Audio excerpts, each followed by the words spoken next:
we're just going to roll on it, because if I don't roll on it, then I'm never filming anything. And that's sometimes how you got to be. Amen?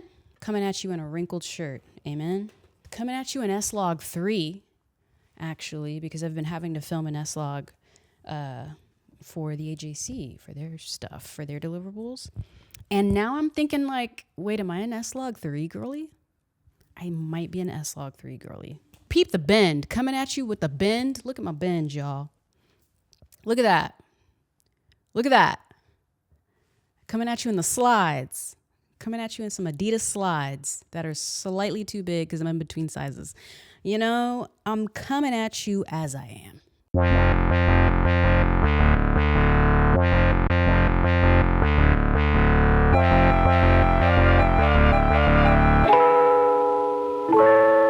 Hey everyone, it's me, Halise, endeavoring to persevere as always. I don't know if we're going to call it a motivation. I don't think we'll call it a motivation, but I'm back with a video. Debating on if I'll open this one up to everybody. I might just open this one up to everybody and we rap for a second. You know what I'm saying? Because yeah, I've been here, but like not at the same time.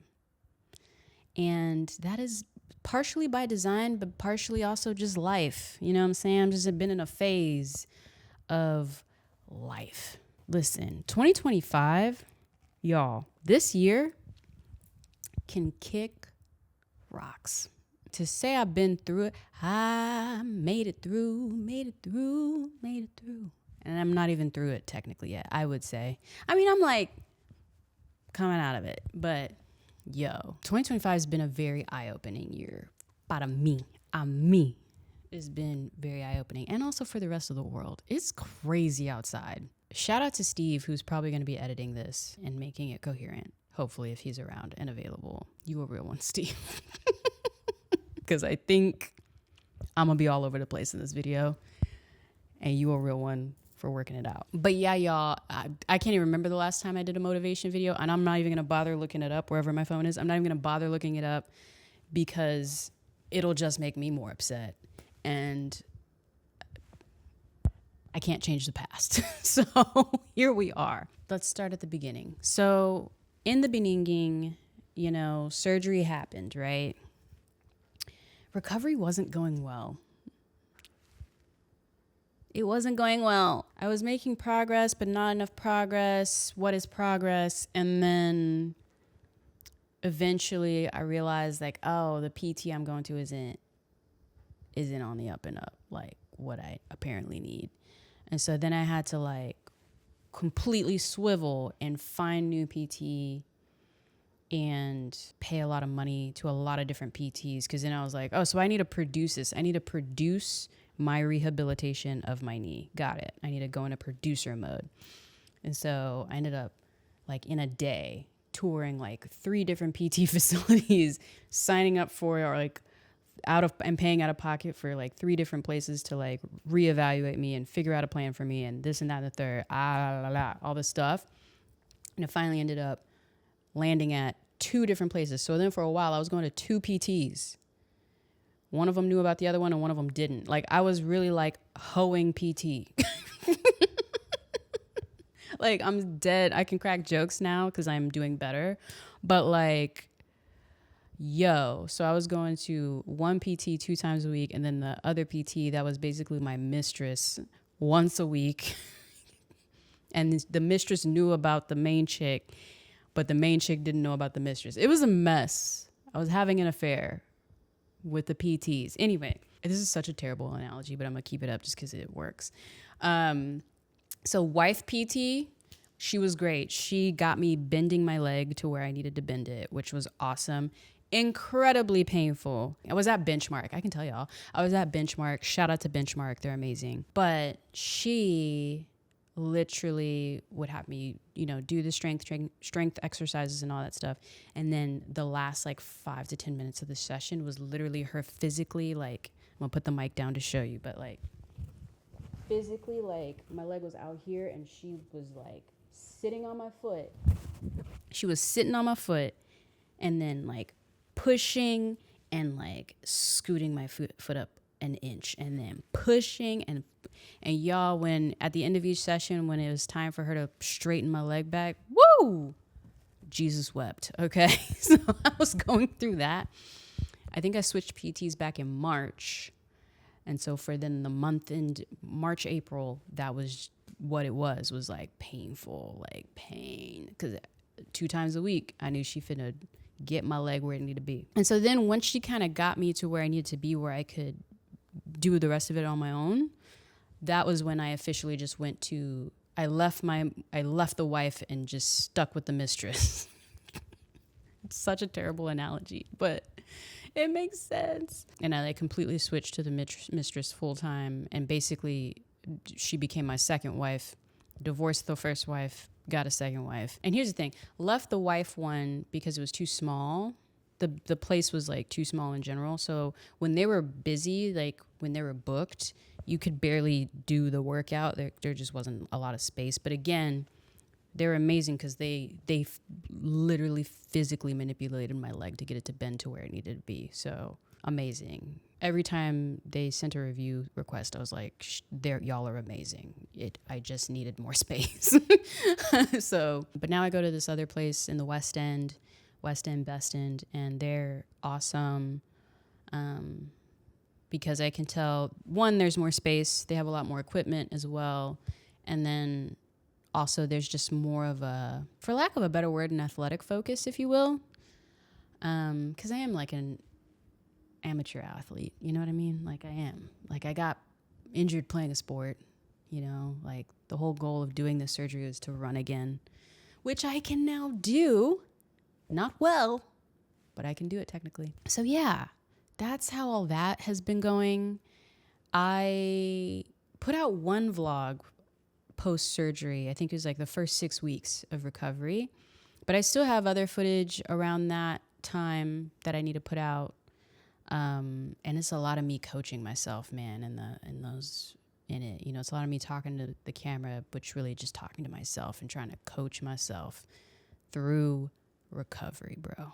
So that's like on the health side, right? Everything that's been going on. Now, it's the first week of August as I record this. So like what a difference, you know, another few months make, and switching PTs and blah, blah, blah. And steroid shots. Got 2 steroid shots. Y'all, I developed bursitis in my hip because, you know, one leg was gimpy. And so you're walking the wrong way for 6 months and you develop hip bursitis. And so the surgeon, I went back for my 6-month checkup, and the surgeon was like, so you gonna do these steroid shots now? And I was like, literally whatever needs to happen to make life not suck so much.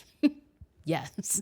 And so I got a steroid shot directly into my knee, and I got a steroid shot directly into my hip. Y'all may or may not have seen the little reel I made of me dancing around. Cause literally it was like a night and day, like, oh, this is what it's supposed to feel like 6 months out. Amazing. Essentially, while I'm riding the high of the steroid shots I've gotten, I'm trying to build as much muscle back in my quad as I can before the steroid shots kind of wear off, which ideally once they wear off, it's fine anyway, because you've built the muscle back. So that's like where I'm at in life right now. In the background, I've been able to start running. I've met up with Maya a few times because they're trying to get into running, and that's been really fun because, you know, you meet people that are like, I want to get into running, but I know you do it a lot. And I kept telling them, like, literally, I cannot run fast at all. Literally, I am the perfect person for you to start to run with. And then they finally believed me and came, and I was like, see, it's fine. You know, I'm not fast at all right now. And so it's been really fun to reintroduce someone into running and see them like really get into it and like it and be like, yeah. So that's been a real joy, truly. And just for my own mental, y'all, it's been so nice to finally get back into running. Like, I think I've been able to run now technically I was cleared to run at 4 months, and I tried and it was horrible. And so I was like, nah, bro, we can't, this ain't it. So I just needed to build some more strength. And now every time it's a little easier, every time there's a little less pain, every time I hit that runner's high, and I'm like, oh. Because I don't know if y'all realize, like, I hadn't run since October of last year when I got injured, because I didn't have the surgery till January. So my meditation, running has always been my form of meditation, my form of prayer. You know what I'm saying? Like get my mental right. And I couldn't. So I was really going through it for a while. What else? Man, I got stung by a Portuguese man of war. Yo. 0 out of 10 recommend that. 2025 has been a very painful year, like physically painful year for me. So for those of y'all who don't know, a Portuguese man of war, Steve, I'll throw up a graphic or something, but a Portuguese man of war is not a jellyfish. It's a cephalala, I don't know the word, but like it's not technically a jellyfish. It acts like one, but it's not one, just so you know. I went to South Padre with my in-laws. Mr. Alice and I went there to visit them because every year they go to South Padre for a little while just to chill by the beach. Me and Mr. Hollis were boogie boarding, and he rode a wave in, to the shore. And I was like, whatever. And then I was about to ride a wave in, and I had my back to the ocean, face to the shore, and I'm about to get on it, but I kind of missed the wave, and I was like, oh, dang, I missed the wave. And then I feel this tweak on my neck. You know what I'm saying? And I'm like, that feels weird. I'm going to explain the pain to you. And it's going to take me 2 minutes to do that. But just know that this happened in the span of 5 seconds. So first it started off where I thought, you kind of get that pain where you tweak your back a little bit. And you're like, oh man, I think I tweaked my back. So start off as like that. And I was like, okay, oh no. Which made sense to me because, again, I was still actively recovering. I'm in the ocean. The waves are kind of strong for this leg. It's a little too much for this leg. And so I was like, I must be standing funny, tweak my back. Then the pain started to go down my back. And I was like, wait, now that really stings. I just got bit by 5 fire ants at once. Then I can't even explain the explosion of pain that I felt. All down my back on my right side, all the way down to my ass. And it was at that moment I knew, oh man, something has attacked me or stung me, and it's still on me. Or that's what it felt like. It felt like it was still on me, and it was actively stinging me. And so then I start just running. And by this point, Mr. Hollis has turned around because he's like, oh, you going to ride your wave in? And I'm running towards him and yelling, get it off me, because the pain was so intense. I thought the thing, you would have thought, I literally thought the thing was just on my back. You know what I'm saying? On my back. It's on my back. It has to be, because this pain is crazy, Turns out, I run to Mr. Hollis and I'm just yelling, get it off me, get it off me, get it off me. And he sees, and he told me after the fact, he's like, yeah, you were running towards me and I literally saw the Portuguese man of war roll away in the wave and thought, no. A stinger had basically broken off onto my back and my butt. And it was a stinger that was maybe 8 or 9 inches long.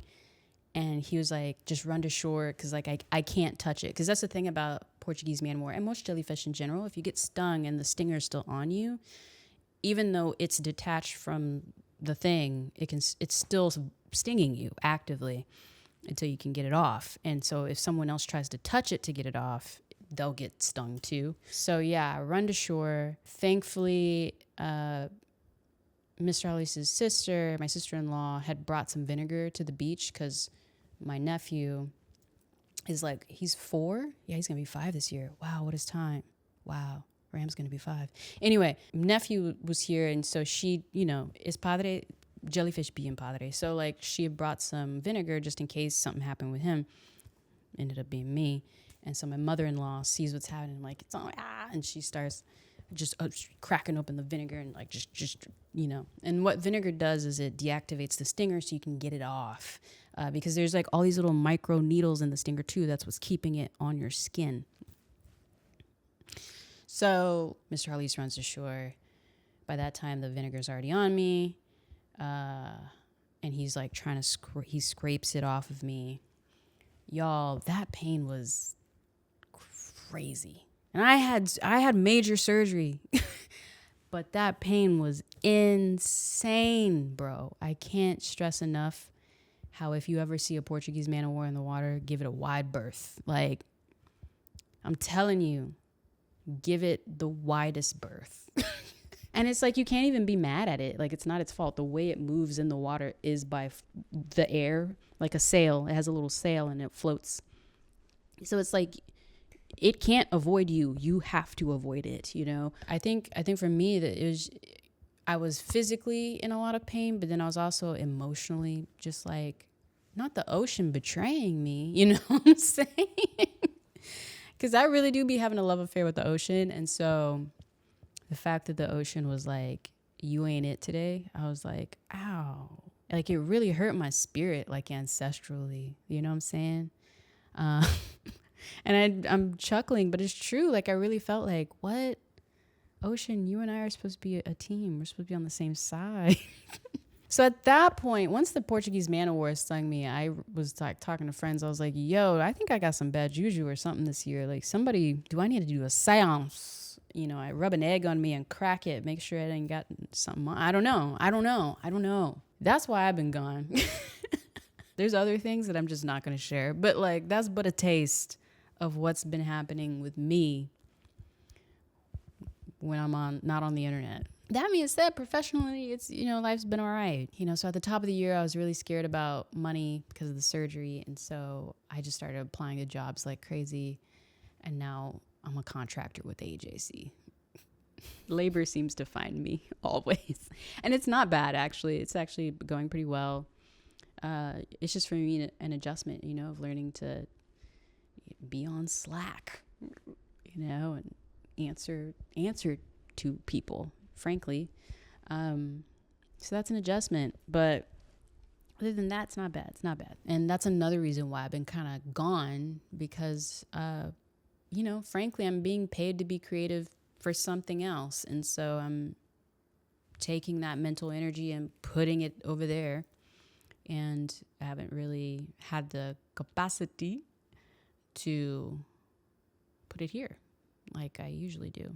First off, it's only August. Wild. Like, can we talk? Remember when January felt like a whole freaking year in 1 month? That was, bro. But the other thing that's been really interesting is that, like, oh, I lost my train of thought. Oh, no. Oh, yeah. The other thing that's been really interesting this year has been the traditional client work. So another reason I haven't been as consistent with the content and the videos here, YouTube, Instagram, TikTok, you know, whatever, you name it, just because client work picked up a lot. So I ended up getting a few traditional clients. I ended up doing like a whole like proof of concept scripting thing for Adobe, and did that, flew to San Francisco and filmed that for them. And basically they like bought an idea from me in so few words. And yeah, I was doing that. And then, you know, again, the AJC stuff. So that's like a new consistent client that's soaking up a lot of the time. And then also, like, I got a nonprofit here in Atlanta making videos for Girl Talk Inc. They do after school programming for girls around leadership, and it's like a peer-to-peer model. It's really cool. So they had their annual camp here in Atlanta, and Stumblewell did the production for that. So been working on all of that stuff. Leslie, amazing editor extraordinaire, has been helping me with that. Mars Candy, cold emailed me out the blue to do something. Mars Candy, like M&Ms. Like peanut M&Ms. It's been a very interesting time professionally to do stuff. And so that's another reason why I haven't really been around like I usually am, is because all of that has been happening on top of getting stung by a Portuguese man of war and recovering from major surgery. Something that's been on my mind, I'm saying in my mind's eye, if you will, has been just meditating on Michaela Coel's acceptance speech from the Emmys when she won it for I May Destroy You. Write the tale that scares you, that makes you feel uncertain, that isn't comfortable. I dare you. In a world that entices us to browse through the lives of others to help us better determine how we feel about ourselves, and to, in turn, feel the need to be constantly visible. For visibility these days seems to somehow equate to success. Do not be afraid to disappear from it, from us, for a while, and see what comes to you in the silence. But I've really been meditating on this speech because she says something like this, don't be afraid to disappear.